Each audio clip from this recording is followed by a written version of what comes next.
पुलगाव नगर परिषदेकडून कॅम्प रोडवरील चंद्रशेखर आझाद प्राथमिक शाळेसमोर बांधण्यात आलेल्या व्यापारी गाड्यांच्या वाटप प्रक्रियेवरून बहुजन समाज पार्टीने जोरदार आक्षेप घेतला आहे।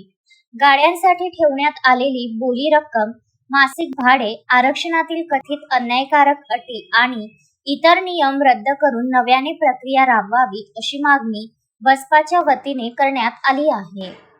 कॅम्प रोडवरील चंद्रशेखर आझाद प्राथमिक शाळेसमोर टीन व लोखंडाचे एकूण 16 गाडे लहान व्यापाऱ्यांसाठी उभारण्यात आले आहेत। मात्र या गाड्यांसाठी प्रत्येकी तब्बल 2,28,000 रुपयांची बोली ठेवण्यात आली असून ती लहान व्यापाऱ्यांना परवडणारी नसल्याचा आरोप बसपाने केला आहे।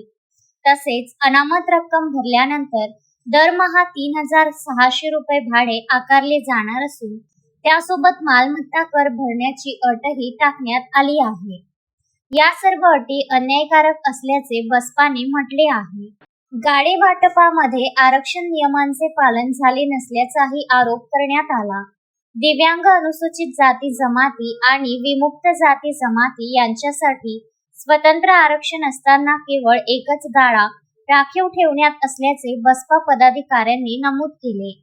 याशिवाय 3 दिवसात 50% रक्कम जमा करण्याची अट आणि दरवर्षी 5% भाडेवाढ करण्याचा निर्णयही अन्यायकारक असल्याचे निवेदनात म्हटले आहे। नगर परिषदेकडील जुने गाडेधारक यांना नव्या गाड्यांच्या बोली प्रक्रियेत सहभागी होऊ देऊ नये, जेणेकरून नव्या व्यापाऱ्यांना व्यवसायाची संधी मिळेल अशी मागणीही करण्यात आली। हे निवेदन बसपा शहराध्यक्ष सोनू मेंढे यांच्या नेतृत्वात नगर परिषद मुख्याधिकारी व नगराध्यक्ष यांना देण्यात आले।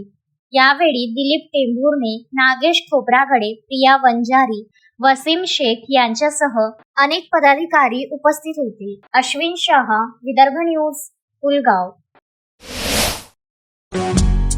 श्रद्धा फैमिली शॉपिंग में जाएंगे हम सभी, साड़ियों की नई डिजाइन देखो यहीं से लाएंगे।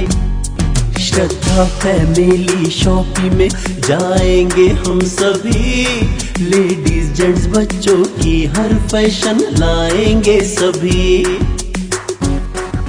फैशन के सफर में आप भी आगे ही आगे बढ़ते चलिए, क्योंकि बिजीलैंड का सबसे बड़ा आलीशान भव्य showroom Shraddha family shopping and mall, Busyland complex, Nandgaon Peth, Amravati.